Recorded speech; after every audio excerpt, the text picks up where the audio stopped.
Good evening to all. पिछले lecture में हमने स्पीड के बारे में पढ़ा था, तो आज हम क्लास नाइन्थ का टॉपिक वेलोसिटी और एक्सेलरेशन के बारे में पढ़ेंगे।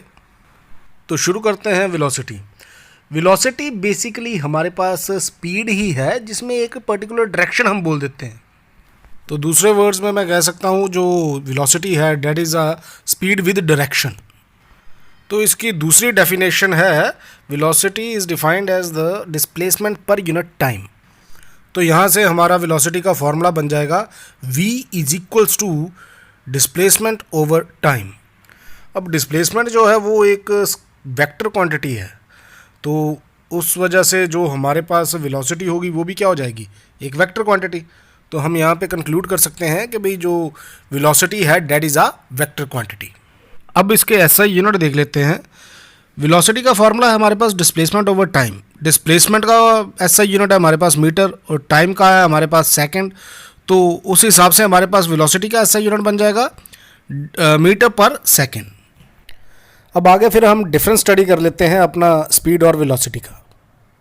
स्पीड जो है वो है हमारे पास डिस्टेंस पर यूनिट टाइम। वेलोसिटी जो है वो यहाँ पे आप देख सकते हैं वो लिखी है displacement per unit time. Difference होगा ना दोनों में, एक में स्पीड में हमारे पास डिस्टेंस है और उसमें हमारे पास डिस्प्लेसमेंट है। अब क्योंकि हमें पता है डिस्टेंस जो है वो हमेशा पॉजिटिव है, तो उस तरीके से हमारी स्पीड भी क्या रहेगी, हमेशा पॉजिटिव। और डिस्प्लेसमेंट एक वेक्टर क्वांटिटी है, तो वो पॉजिटिव, नेगेटिव और जीरो हो सकती है। तो उस तरीके से वेलोसिटी भी हमारे पास पॉजिटिव, नेगेटिव और जीरो हो सकती है। अब फिर वही चीज़, क्योंकि हमारे पास डिस्टेंस जो है वो स्केलर है, तो स्पीड हमारे पास क्या थी, स्केलर। और यहाँ पे जो डिस्प्लेसमेंट है वो वेक्टर है, तो वेलोसिटी हमारे पास क्या हो गई, वेक्टर क्वांटिटी। यहाँ पे अगला पॉइंट जो है वो कह रहा है only speed can not give the information about the velocity. क्यों? क्योंकि वेलोसिटी में हमारे पास स्पीड और डायरेक्शन जो है वो दोनों ही हमें देखने को मिल जाते हैं। तो ये इसका डिफरेंस था। तो यहाँ पे हम एग्जाम्पल भी देख सकते हैं। स्पीड में मैंने ली है a body moving with the speed of 20 metre per second. यहाँ पे कोई इन्फॉर्मेशन तो नहीं ना मिल रही डायरेक्शन की कि भाई किस डायरेक्शन में बॉडी मूव कर रही है। और वेलोसिटी में है body moving with the speed of 20 metre per second towards east. तो पर्टिकुलर डायरेक्शन भी वहाँ पे आ गई, तो मतलब यहाँ पे हमें कंप्लीट इन्फॉर्मेशन मिल रही है, स्पीड भी पता चल रही है और डायरेक्शन भी पता चल रही है। एनसीईआरटी का पेज नंबर 102 पे एक क्वेश्चन है, वो देख लेते हैं हम यहाँ पे। तो क्वेश्चन में हमारे पास दे रखा है कि भाई एक स्पेसशिप है जो आउटर स्पेस से अर्थ पे सिग्नल भेज रही है और उस सिग्नल को अर्थ पे पहुंचने में लग रहे हैं 5 मिनट्स। और सिग्नल की जो स्पीड है वो है लाइट की स्पीड से वो सिग्नल चल रहा है, डेट इज़ 3 × 10⁸ मीटर पर सेकेंड। और वो हमसे पूछ रहे हैं कि भाई वो स्पेसशिप हमसे कितनी दूर होगी, वो कैलकुलेट करना है हमने। तो यहाँ क्वेश्चन में हमें वेलोसिटी दे रखी है 3 × 10⁸, टाइम दे रखा है 5 मिनट्स, उसको मैं चेंज कर लूँगा सेकेंड्स में 5 × 60 करके, डेट विल बी 300 सेकेंड्स। तो हमें फाइंड करना है डिस्प्लेसमेंट। तो मुझे पता है velocity is equals to distance, displacement over time होता है, तो वहाँ से डिस्प्लेसमेंट कितना हो जाएगा, वेलोसिटी इनटू टाइम। तो फॉर्मूला में पुट करेंगे, सिंप्लीफाई करेंगे and you will get the answer. Answer हमारा हो जाएगा 9 × 10⁻10 मीटर्स। अब अगला टॉपिक है हमारे पास एक्सेलरेशन। आम जिंदगी में हम जब कहीं जा रहे होते हैं तो हम डिफरेंट वेलोसिटीज़ से, डिफरेंट स्पीड से मूव करते हैं। तो कई बार तो ऐसा होता है कि भाई हम अपनी स्पीड को या वेलोसिटी को बढ़ा देते हैं, तो हम कहते हैं कि भाई हमारे व्हीकल ने एक्सेलरेट कर लिया। और कई बार ऐसा होता है कि भाई हमारी स्पीड जो है वो कम हो जाती है, तो हम बोलते हैं हमारा व्हीकल डी एक्सेलरेट हो गया, जिसे हम रिटार्डेशन के नाम से भी जानते हैं। मतलब जब ब्रेक लगती है तो उस वक्त हमारे पास होती है रिटार्डेशन। दूसरे वर्ड्स में मैं कहूँ कि भाई जो नेगेटिव एक्सेलरेशन है डेट इज़ अ रिटार्डेशन। तो इसकी डेफिनेशन हमारे पास हो जाएगी rate of change of velocity is called acceleration. Acceleration को हम ए से डिनोट करते हैं, तो इसका फॉर्मूला हमारे पास बन जाएगा acceleration equals to change in velocity over time.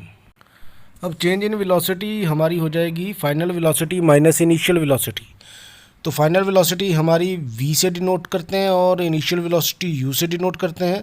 तो वो हमारे पास बन जाएगा change in velocity is equals to v minus u। तो एक्सेलरेशन हमारे पास हो जाएगा a is equals to V minus you over T, ये इसका फॉर्मूला रहेगा। अब एक्सेलरेशन जो है that is linked with velocity, तो वेलोसिटी क्योंकि एक वेक्टर क्वांटिटी है तो एक्सेलरेशन भी हमारे पास क्या हो जाएगी, एक वेक्टर क्वांटिटी। अब एक्सेलरेशन हमारे पास है change in velocity by time, तो चेंज इन वेलोसिटी भी एक वेलोसिटी होगी, तो वेलोसिटी के यूनिट क्या होंगे हमारे पास, मीटर पर सेकंड, और टाइम के हमारे पास सेकंड, तो इससे हमारे पास ऐसा यूनिट ऑफ एक्सेलरेशन बन जाएगी मीटर पर सेकंड स्क्वायर। अगर एक्सेलरेशन हमारी नेगेटिव आ जाती है तो उसे एक स्पेशल नाम से जाना जाता है, डेट इज़ रिटार्डेशन। यहाँ पे एक ये भी बात डिस्कस कर लेते हैं कि जो हमारे पास यूनिफॉर्म मोशन होता है उसमें हमारे पास बॉडी जो है वो सेम वेलोसिटीज़ में मूव करती है, तो अगर वो सेम वेलोसिटी में मूव करेगी तो there will be a no change in velocity, और अगर वहाँ पे चेंज इन वेलोसिटी ही नहीं है तो वहाँ पे एक्सेलरेशन कितना हो जाएगा, 0। तो यहाँ पे हम मेंशन कर देते हैं फॉर अ यूनिफॉर्म मोशन या फिर अ body moving with a uniform velocity acceleration is 0। अब एनसीईआरटी का पेज नंबर 103 पे एक क्वेश्चन है, वो सॉल्व कर लेते हैं। क्वेश्चन में हमारे पास दिया हुआ है एक बस है जो 80 किलोमीटर पर आवर से चल रही है और उसके बाद उसने ब्रेक लगाई और उसकी स्पीड हो गई 60 किलोमीटर पर आवर, और ये हुआ 5 सेकेंड्स में, और वो पूछ रहे हैं find the acceleration of the bus. तो यहाँ पे इनिशियल वेलोसिटी दे रखी है 80 किलोमीटर पर आवर, और मैं इसे चेंज कर लूँगा मीटर पर सेकंड में, और मुझे पता है to change metre per second में मैं किससे मल्टीप्लाई करूँगा, 5/18 से। फिर फाइनल वेलोसिटी मेरे पास दी हुई है 60 किलोमीटर पर आवर, उसे भी मैं मीटर पर सेकंड में चेंज कर लूँगा by multiplying it with the 5/18। अब यहाँ पे जो टाइम दे रखा है वो है मेरे पास 5 सेकंड्स का, तो अब हमारे पास एक्सेलरेशन का फॉर्मूला रहता है v minus you over t, यानी final velocity minus initial velocity over time taken. तो यहाँ पे मैं सिंपली वैल्यूज़ को पुट कर रहा हूँ और ये मेरे पास आ जाएगा कुछ इस तरीके से। यहाँ से मैं क्या करूँगा, इससे 5/18 कॉमन निकाल लूँगा न्यूमिनेटर से। 5/18 कॉमन निकालने से मेरा जो इक्वेशन है वो थोड़ी सिंप्लीफाई सी हो जाएगी और कुछ इस तरीके से बन जाएगी। 5 से 5 कट गया, 60 माइनस 80 मेरे पास -20 हो जाएगा, तो ये बन जाएगा -20/18। इसे सॉल्व करेंगे तो आंसर विल बी -1.1 मीटर पर सेकेंड स्क्वायर। तो एक्सेलरेशन हमारे पास आ जाएगी -1.1 मीटर पर सेकेंड स्क्वायर। क्योंकि एक्सेलरेशन नेगेटिव है तो ये क्या हो गया हमारे पास, रिटार्डेशन। तो नेक्स्ट क्वेश्चन में हमारे पास दिया हुआ है एक ट्रेन है जो रेलवे स्टेशन से चली है और 10 मिनट बाद उसकी स्पीड जो है वो हो गई है 40 किलोमीटर पर आवर, और उस दौरान उसकी एक्सेलरेशन कितनी है वो हमसे पूछा गया है।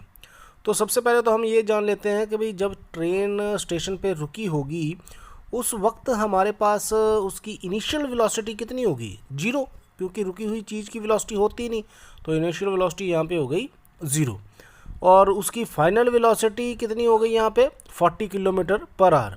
तो आप चाहे तो इसे किलोमीटर पर आवर को एज इट इज़ भी रहने दें और 10 मिनट्स को चेंज कर लें आवर्स में, तो आपकी एक्सेलरेशन जो है वो किलोमीटर पर आवर स्क्वायर में आ जाएगी।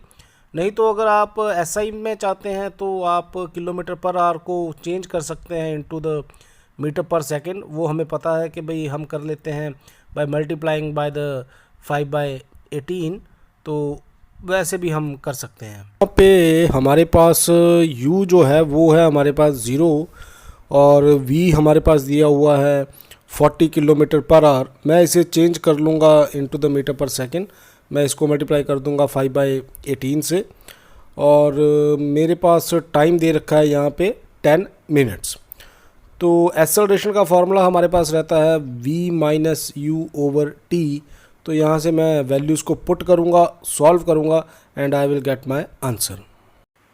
तो बाय सॉल्विंग दिस इक्वेशन, तो यहाँ से 0 से 0 कट गया, 2 से मैंने इसको काट दिया, यहाँ से 9 और ये बन गया 5/270। तो इसको जब मैं सिंप्लीफाई करूँगा तो ये लगभग मेरे पास आ जाएगा 0.018 मीटर पर सेकेंड स्क्वायर। तो हमारे पास एक्सेलरेशन आ गई 0.018 मीटर पर सेकेंड स्क्वायर। तो आज के लिए इतना सफिशेंट है। तो इनसे लिंक्ड जो कोई आपको न्यूमेरिकल मिलते हैं तो उन्हें आप ट्राई कर सकते हैं और खुद सॉल्व करके देख सकते हैं। Thank you.